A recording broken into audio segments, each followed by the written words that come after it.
माशाल्लाह से ये मेरे शागिर्द अब्दुल्ला हैं। इन्होंने आज कुरान करीम मुकम्मल नाज़रा में पढ़ लिया है।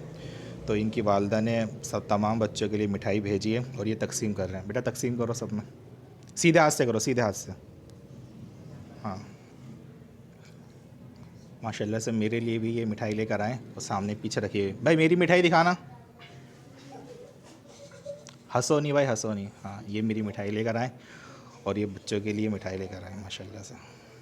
इस बच्चे ने कायदा से मुझसे शुरू किया था, यानी अलिफ़ बा ता से पढ़ना शुरू किया था और आज के दिन इनके पूरे 30 सिपारे मुकम्मल हो गए हैं। भाई सब में तकसीम करो भाई, सब में माशाल्लाह से। कुछ बच्चे तो आए ही नहीं पेपर्स की वजह से, बाकी बस यही बच्चे थे। और अभी भी हमने कुंडी लगाई हुई है ताकि मज़ीद एडमिशन वगैरह हम ना दे सकें, क्योंकि बहुत ज़्यादा लोग आते हैं।